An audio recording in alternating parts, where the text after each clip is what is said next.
Viewers, நிலநடுக்கம் வந்தாலும் இடிஞ்சு விழாத மாடல்கள்ல கட்டப்பட்ட கட்டிடங்களையும் பாலங்களையும் பத்தி தான் நம்ம இந்த வீடியோல பார்க்க போறோம். இந்த கட்டிடங்கள் எல்லாம் பார்க்க வேற லெவல்ல இருக்கும். இந்த வீடியோ பிடிச்சிருந்தா லைக் பண்ணுங்க. அப்படியே நம்ம தமிழ் கலாட்டா நியூஸ் சேனலை சப்ஸ்கிரைப் பண்ணி சப்போர்ட் பண்ணுங்க.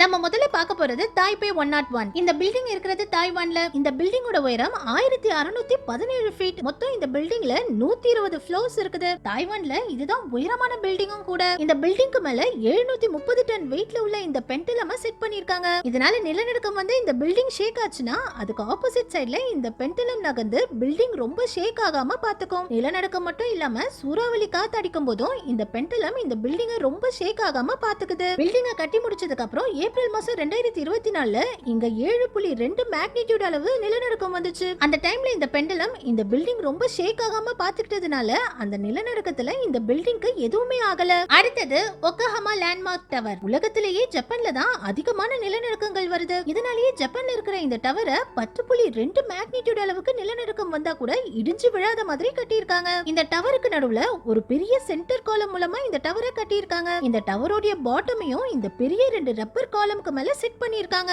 இதனால எவ்வளவு பெரிய நிலநடுக்கம் வந்தாலும் இந்த டவர் நல்ல ஷேக் ஆகுமே தவிர மொத்தமா இடிஞ்சு விழாதாம். இந்த டவரை கட்டி முடிச்சதுக்கு அப்புறம் மார்ச் 2021ல 9.1 மேக்னிடியூட் அளவுக்கு இங்க மிகப்பெரிய நிலநடுக்கம் வந்திருக்கு. அப்ப கூட இந்த டவருக்கு எதுவுமே ஆகலையா. இதுக்கு அடுத்தது ஜப்பான்ல இந்த ஹாஸ்பிடல்லையும் நிலநடுக்கம் வந்தாலும் எதுவுமே ஆகாத மாதிரி கட்டியிருக்காங்க. இந்த ஹாஸ்பிடலோட மொத்த பேஸும் இந்த தூண்களுக்கு மேலதான் கட்டியிருக்காங்க. இதனால 10 மேக்னிடியூட் அளவுக்கு நிலநடுக்கம் வந்தா கூட இந்த ஹாஸ்பிடலுக்கு எதுவுமே ஆகாதாம். இதுக்கு அடுத்தது ஜப்பான்ல இருக்கிற அகாஷி கைக்கியோங்கிற இந்த பிரிட்ஜையும் நிலநடுக்கம் வந்தாலும் எதுவும் ஆகாத மாதிரி சஸ்பென்ஷன் தூண்களோட இந்த பிரிட்ஜை கட்டியிருக்காங்க. 1995ல ஜப்பான்ல வந்த மிகப்பெரிய நிலநடுக்கத்தினால இங்க இருந்த பழைய பிரிட்ஜ் உடைஞ்சு விழுந்து இங்க வாழ்ந்த மக்கள் ஹாஸ்பிட்டலுக்கு கூட போக முடியாம மாட்டிட்டு இருந்திருக்காங்க. இதனாலதான் புதுசா கட்டின பிரிட்ஜையும் ஹாஸ்பிட்டலையும் நிலநடுக்கம் வந்தாலும் எதுவும் ஆகாத மாடல்ல கட்டியிருக்காங்க. அடுத்தது டிரான்ஸ் அமெரிக்கா பிரமிட். அமெரிக்காலேயே கலிபோர்னியால தான் அதிகமான நிலநடுக்கங்கள் வந்திருக்கு. 1989ல இங்க வந்த ஒரு நிலநடுக்கம் சான் பிரான்சிஸ்கோல ஒரு மிகப்பெரிய பாதிப்பை ஏற்படுத்தியிருக்கு. அதுக்கப்புறம் தான் இந்த பில்டிங்க ஸ்டீல் ஃப்ரேம்களை வச்சு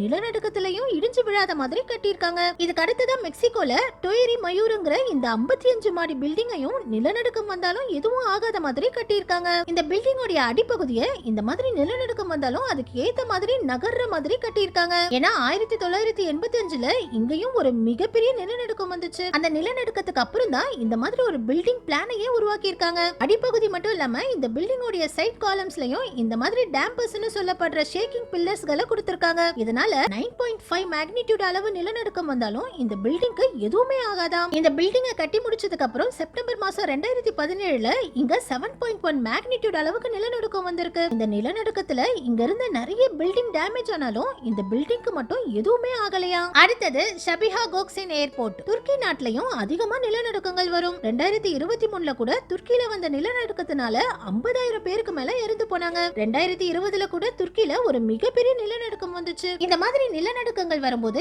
ஏர்போர்ட் இடிஞ்சு விழுறதுனால நிலநடுக்கம் வந்துட்டு போனதுக்கு அப்புறமும் ஏர்போர்ட் இல்லாம உதவி பொருட்கள் வருது, மருத்துவ பொருட்கள் வரதுல எல்லாம் ரொம்பவே சிரமம் இருக்குன்னு துர்க்கி கவர்மெண்ட் இந்த ஏர்போர்ட்டை நிலநடுக்கம் வந்தாலும் இடிஞ்சு விழாத மாதிரி கட்டியிருக்காங்க. இதுக்கு அடுத்ததா 1999ல துர்க்கியில வந்த ஒரு நிலநடுக்கத்தினால துர்க்கியில உள்ள இஸ்தாம்புல் சிட்டிக்கு போற பிரிட்ஜ் உடைஞ்சு விழுந்து அந்த டைம்ல அடிப்பட்ட மக்கள் சிட்டியை விட்டு வெளியில உள்ள ஹாஸ்பிடலுக்கு போக முடியாம நிறைய பேர் இறந்தே போயிருக்காங்க. இதனாலேயே இதுக்கு 15th ஜூலை மர்டர் பிரிட்ஜ்னு இன்னொரு பேரும் இருக்கு. பழைய பிரிட்ஜ் இடிஞ்சு விழுந்ததுக்கு அப்புறம் இந்த புது பிரிட்ஜை கட்டும்போது ஃபிளெக்சிபிள் சஸ்பென்ஷன் தூண்களை வச்சு 9.0 மேக்னிடியூட் அளவுக்கு நிலநடுக்கம் வந்தா கூட இடிஞ்சு விழாத மாதிரி இந்த பிரிட்ஜை கட்டியிருக்காங்க. இதே மெத்தடை பயன்படுத்தி சைனாவுல சூட்டோங் யாங்தசி ரிவர் பிரிட்ஜ்ங்கிற இந்த பிரிட்ஜையும் கட்டியிருக்காங்க. இந்த பிரிட்ஜோட நீளம் 8206 மீட்டர். 2009ல சைனா இந்த பிரிட்ஜை கட்டினாங்க. இதுதான் உலகத்திலேயே நீளமான சஸ்பென்ஷன் பிரிட்ஜும் கூட. 2008ல இங்க வந்த ஒரு நிலநடுக்கம் மிகப்பெரிய பாதிப்பை ஏற்படுத்துச்சு. அந்த டைம்ல இங்க இருந்த பழைய பிரிட்ஜும் உடைஞ்சு விழுந்து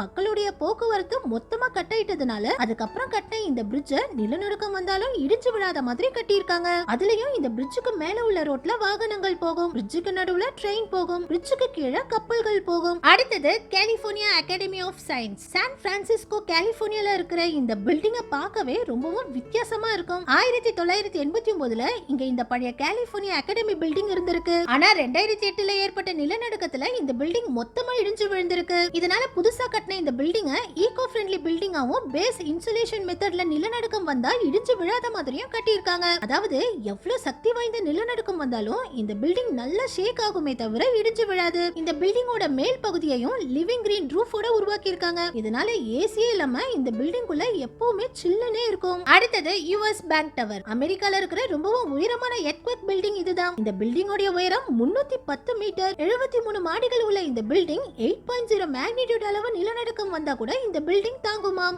1994ல லாஸ் ஏஞ்சல்ஸ்ல ஏற்பட்ட நிலநடுக்கத்துல நிறைய பேங்க் கட்டிடங்கள் இடிச்சு விழுந்து இந்த பேங்குக்கு மிகப்பெரிய நஷ்டம் ஏற்பட்டிருந்திருக்கு. இதனாலதான் இந்த பேங்கோட ஹெட் ஆபீஸ் இந்த மாதிரி நிலநடுக்கம் வந்தாலும் இடிஞ்சு விழாத மாதிரி கட்டியிருக்காங்க. இந்த பில்டிங் மட்டும் இல்லாம சேல்ஸ் ஃபோர்ஸ் டவர்ங்கிற இந்த பில்டிங்கையும் நிலநடுக்கம் வந்தாலும் இடிஞ்சு விழாத மாதிரி தான் கட்டியிருக்காங்க. இந்த பில்டிங்கோட அடிப்பகுதியை 42 கான்கிரீட் காலங்களால நிக்க வச்சிருக்காங்க. இதனால நிலநடுக்கம் வந்தாலும் நிலநடுக்கத்தோட ஃபோர்ஸுக்கு ஏத்த மாதிரி இந்த பில்டிங்கும் ஷேக் ஆகுமே தவிர இடிஞ்சு விழாதாம். நம்ம கடைசியா பார்க்க போறது புர்ஜ் கலிஃபா. இப்போ உலகத்திலேயே உயரமான கட்டிடமா இருக்கிற இந்த புர்ஜ் கலிஃபா பில்டிங்க எல்லாருக்குமே தெரிஞ்சிருக்கும். இந்த பில்டிங்கையும் நிலநடுக்கம் வந்தாலும் சூறாவளி காத்தடிச்சாலும் எதுவும் ஆகாத மாதிரி கட்டியிருக்காங்க. துபாயில இது வரைக்கும் பெரிய நிலநடுக்கங்கள் எதுவும் வந்தது கிடையாது. ஆனாலும் இந்த பில்டிங்கோட அடிப்பகுதியை நிலநடுக்கம் வந்தா அதோட ஃபோர்ஸுக்கு ஏத்த மாதிரி நகர்ற மாதிரி கட்டியிருக்காங்க. இதனால 8.0 மேக்னிட்யூட் அளவுக்கு நிலநடுக்கம் வந்தாலும் இந்த பில்டிங்க்கு எதுவுமே ஆகாதா. ஓகே வியூவர்ஸ், நீங்க யாரெல்லாம் நிலநடுக்கத்தோட நில அதிர்வுகளை பார்த்து பயந்துருக்கீங்கன்னு கமெண்ட்ஸ்ல சொல்லுங்க. இந்த வீடியோ பிடிச்சிருந்தா லைக் பண்ணுங்க. அப்படியே நம்ம சேனலையும் சப்ஸ்கிரைப் பண்ணி சப்போர்ட் பண்ணுங்க.